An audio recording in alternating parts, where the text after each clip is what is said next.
Hablaremos acerca de los tipos de navegación aérea y una breve explicación acerca de cada uno de ellos. Iniciemos con la pregunta: ¿qué es la navegación?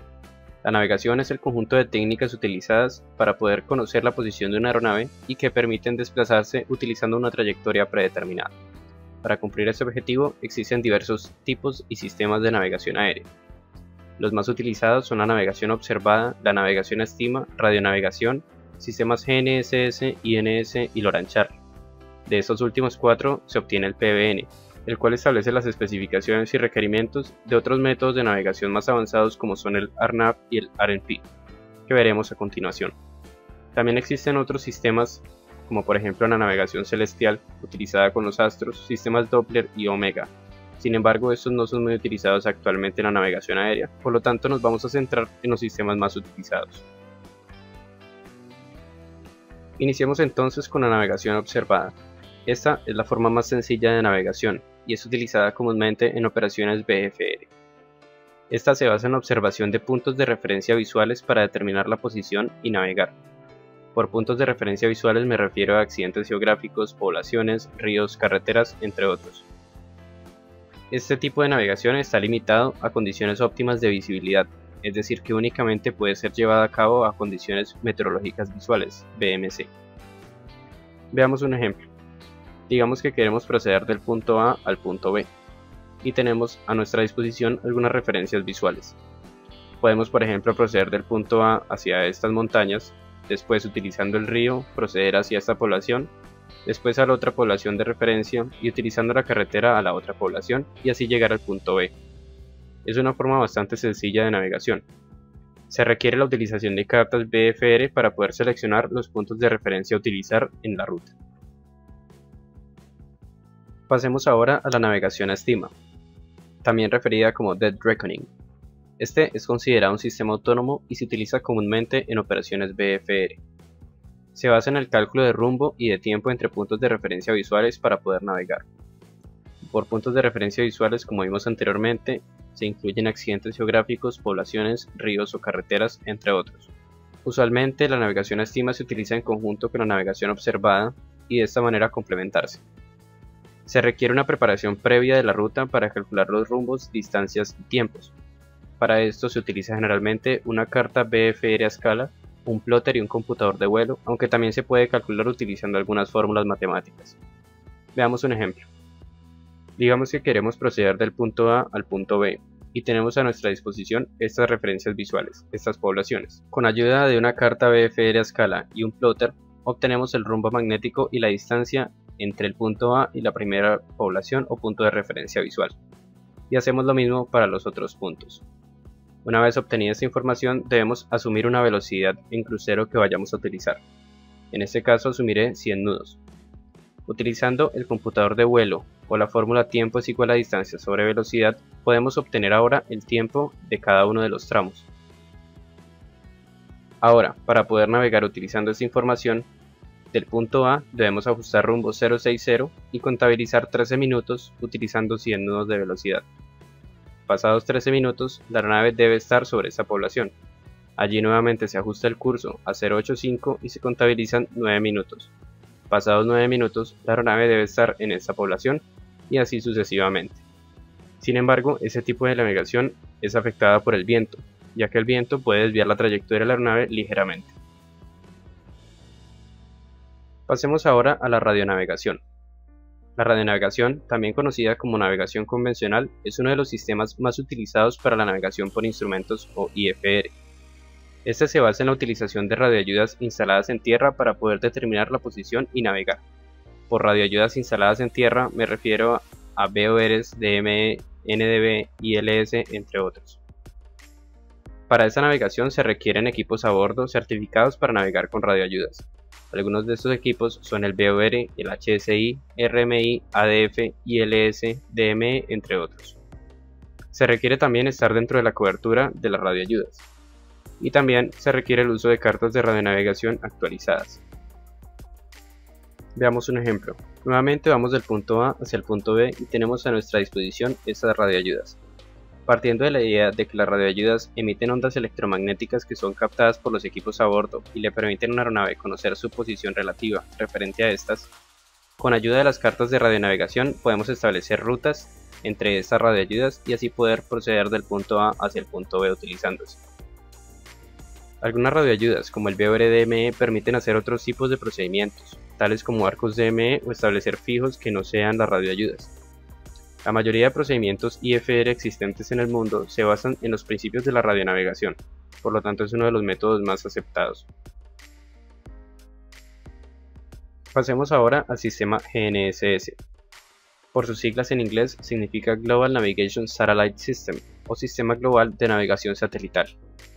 Este, también conocido como navegación satelital, es uno de los sistemas más utilizados actualmente tanto para la navegación bajo instrumentos como visual. Este se basa en la utilización de señales satelitales para determinar la posición y navegar. Por señales satelitales me refiero a señales enviadas por constelaciones de satélite dispuestas para este fin. Algunas de las constelaciones GNSS más conocidas son GPS de Estados Unidos, GLONASS de Rusia, Galileo de la Unión Europea y Beidou de China. Las primeras dos y las más utilizadas cuentan con sistemas de aumentación. Estos sistemas reducen los errores de posicionamiento aumentando la precisión y fiabilidad de estos sistemas. Para poder navegar bajo GNSS se requiere una señal continua de varios satélites, usualmente 3 como mínimo, y se requiere un equipo a bordo certificado para la navegación GNSS. Veamos el principio de operación. El sistema GNSS determina la posición utilizando la trilateración. Vamos a explicar esto con un ejemplo. De un satélite y la información que nos envía únicamente podemos conocer a qué distancia nos encontramos del mismo. Por ejemplo, del satélite 1, digamos que nuestro receptor nos indica que está a 3000 km, es decir que podemos estar en cualquier punto de esta circunferencia. Digamos que tenemos información de un segundo satélite, y este nos indica que nos encontramos a 2000 km. Nuevamente hacemos la circunferencia y vemos que podemos estar en cualquiera de estos dos puntos. Sin embargo, con la utilización de un tercer satélite, que por ejemplo nos indique que estamos a 1800 km, podemos determinar nuestra posición fácilmente y esta es nuestra posición actual. La información recibida de los satélites se procesa e interpreta como coordenadas geográficas y de esta manera podemos conocer nuestra posición. Veamos un ejemplo. Digamos que queremos desplazarnos del punto A al punto B. En este caso los puntos de referencia serán instrumentales. Digamos que la aeronave se encuentra en el punto A. Utilizando el principio anteriormente descrito, los satélites nos dan información acerca de nuestras coordenadas geográficas. Ahora, conocemos nuestras coordenadas, pero no la de los puntos de referencia que vamos a utilizar en nuestra ruta. Por lo tanto, es necesario contar con una base de datos actualizada conocida como AIRAC. AIRAC significa Aeronautical Information Regulation and Control.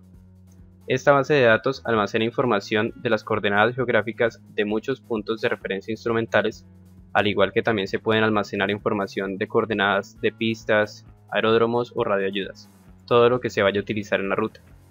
Con esta información ya conocemos las coordenadas de los puntos que vamos a utilizar y es posible navegar entre estos. La navegación GNSS está tomando bastante fuerza en los nuevos procedimientos IFR y está reemplazando progresivamente la navegación convencional. Veamos ahora el sistema INS. INS significa Inertial Navigation System, sistema de navegación inercial. Este es considerado un sistema de navegación autónomo, ya que no requiere ayudas o recursos externos a la aeronave. Es utilizado en navegación instrumental. Este se basa en la utilización de giróscopos y acelerómetros para determinar la posición de la aeronave y navegar. Los giróscopos y acelerómetros podemos referirnos a ellos como sensores de movimiento y rotación y un computador que procesa esta información. El sistema mide la aceleración, rotación y demás fuerzas a las que están sometidos estos sensores, y de esta forma obtiene datos como la velocidad y la dirección del movimiento. Partiendo de una posición inicial y conociendo la velocidad, dirección del movimiento y el tiempo transcurrido, el sistema puede estimar de forma muy precisa la posición a medida que la aeronave se desplaza. Veamos un ejemplo. Nos queremos desplazar del punto A al punto B, nuevamente utilizando puntos de referencia instrumentales. Digamos que la aeronave está en el punto A. Es necesario contar con un punto de referencia inicial para alinear el sistema INS, es decir que debemos conocer nuestras coordenadas geográficas en nuestro punto de partida. Generalmente nuestro punto de partida es la puerta de embarque de un aeródromo, la cual tiene coordenadas conocidas y se deben insertar en el sistema INS. Así que digamos que estas son las coordenadas con las cuales alineamos el sistema INS. También, para conocer las coordenadas de los puntos de referencia, debemos contar con un IRAC actualizado. Con esta información ya podemos navegar. Un ejemplo de cómo funciona este sistema a medida que la aeronave se desplaza es, por ejemplo, que estamos en esta nueva posición con estas coordenadas. Estas coordenadas son la posición estimada por el sistema INS utilizando los datos de tiempo, velocidad y dirección dados por los sensores anteriormente descritos. Una particularidad de este sistema es que el sistema INS pierde progresivamente la precisión con el tiempo a partir de que se alinea. Es decir, que a medida que pasa el tiempo, el sistema se va volviendo más impreciso. Seguimos ahora con el sistema Loran-Charlie, que significa Long Range Navigation, o navegación de largo alcance. Este fue uno de los pioneros de la navegación oceánica y en zonas remotas, y actualmente tiende a desaparecer ante sistemas más precisos como el GNSS. Este es utilizado en navegación instrumental. Se basa en la utilización de señales de radio emitidas desde tierra para determinar la posición y navegar. Estas señales de radio son emitidas por antenas Loran-Charlie. Se requiere una señal continua de varias antenas, usualmente 3 como mínimo. También se requiere de un equipo a bordo certificado para la navegación Loran-Charlie. Este utiliza el mismo principio que el GNSS. Su diferencia es que cuenta con antenas instaladas en tierra en lugar de satélites.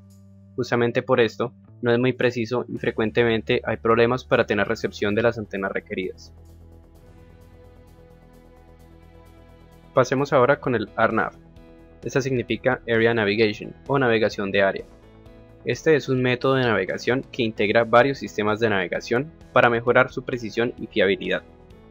Este es utilizado generalmente en operaciones IFR. Este se basa en la recepción y procesamiento de información de diversos sistemas de navegación, como los que vimos anteriormente, para determinar la posición de la aeronave y navegar. Estos sistemas de navegación son conocidos como sensores ARNAV certificados, los cuales son 5, donde está BORDME, DME, DME, GNSS, INS y Loran-Charlie. Es decir, que el ARNAV toma información de todos estos sensores y de todos estos sistemas de navegación para poder calcular de forma precisa la posición de la aeronave. Se requiere siempre estar dentro de la cobertura y prestaciones de estos sistemas, y en comparación con el uso de los sistemas individuales, el ARNAV es mucho más preciso y confiable. El ARNAV surgió para satisfacer las necesidades de seguridad, capacidad, eficiencia, accesibilidad y de medio ambiente. Veamos un ejemplo. Digamos que vamos a proceder del punto A al punto B, utilizando puntos de referencia ARNAV. En este caso, supongamos que la aeronave se encuentra en el punto A. Podemos saber que la aeronave se encuentra bajo estas coordenadas gracias a los sensores ARNAV, que combinan la información de todos los sistemas y los sensores certificados para tener una información confiable de la posición de la aeronave. Nuevamente requerimos de la información IRAC para poder conocer las coordenadas de los waypoints utilizados en la navegación ARNAV. Utilizando esta información ya podemos navegar. Actualmente se han venido desarrollando variedad de procedimientos ARNAV y son mucho más eficientes que los utilizados en la radionavegación. Pasemos ahora con el RNP. RNP significa Required Navigation Performance, es decir, rendimiento de navegación requerido. Este utiliza el mismo principio operativo que el ARNAV y es utilizado en navegación IFR. A diferencia del ARNAV, este incluye sistemas de monitoreo y alerta de precisión del sistema. Por sistemas de monitoreo y alerta me refiero a que permite conocer la precisión actual del sistema y en caso tal alerta a la tripulación cuando el sistema se sale de la precisión requerida. Con estos sistemas se permite entonces imponer un requisito de precisión. Con estas características, al tener una mayor exigencia de precisión, el RNP permite seguir trayectorias curvas y no solamente en línea recta como ocurría con los otros sistemas y métodos. Estos segmentos curvos son conocidos como segmentos Reduced to Fix o RF. Veamos un ejemplo. Vamos del punto A al punto B utilizando nuevamente puntos de referencia de la navegación ARNAV Waypoints. En este caso supongamos que la aeronave está en el punto A y nuevamente conocemos su posición gracias a la información recibida de los sensores ARNAV. Aparte de esto, como acabamos de ver, la precisión es monitoreada. Nuevamente necesitamos del sistema IRAC para poder conocer las coordenadas de los waypoints. Y ya podemos navegar. Como pueden ver, entre ambos waypoints hay un segmento RF, que es un segmento curvo. El RMP es muy utilizado en el diseño de procedimientos de aproximación y salida complejos, debido a sus excelentes prestaciones y requerimientos de precisión. Aquí podemos ver una comparación en cuanto a los sistemas convencionales de navegación, es decir, la radionavegación, comparada con los sistemas ARNAV y los sistemas RMP. Como pueden ver, se reduce la distancia y también la precisión se aumenta bastante. Por lo tanto, se requiere menos combustible y hay menos limitaciones operativas en el momento de diseñar procedimientos. Veamos ahora el concepto de PBN. PBN significa Performance Based Navigation, o navegación basada en el rendimiento. Este se creó para establecer las especificaciones y estándares que regulan las operaciones ARNAV y RMP, es decir que de PBN se desglosa ARNAV y RMP. El PBN se instauró para poder satisfacer las necesidades de precisión, integridad, disponibilidad, continuidad y funcionalidad de los sistemas ARNAV y RMP. Este clasifica las categorías de ARNAV y RMP de la siguiente manera. Como pueden ver, existen varias de ARNAV y también de RMP. Algunas incluyen un número al final. Este número se refiere a la precisión lateral requerida expresada en millas náuticas. Veremos a continuación qué es esto. En RMP también hay otras categorías que es RMP Approach o RMP AR Approach. Estas son utilizadas en aproximaciones donde se requiere alta precisión, con requerimientos específicos para cada fase. Sin embargo, es un tema bastante complejo y extenso, por lo tanto no lo explicaremos en detalle. Veamos ahora un ejemplo de la precisión lateral requerida. Aquí, por ejemplo, en operaciones RMP2, la precisión lateral requerida es de 2 millas náuticas, es decir que la aeronave no debe desviarse más de 2 millas náuticas a partir de la ruta nominal. En operaciones RMP1, por ejemplo, la aeronave no se puede desviar más de 1 milla lateralmente de la ruta nominal.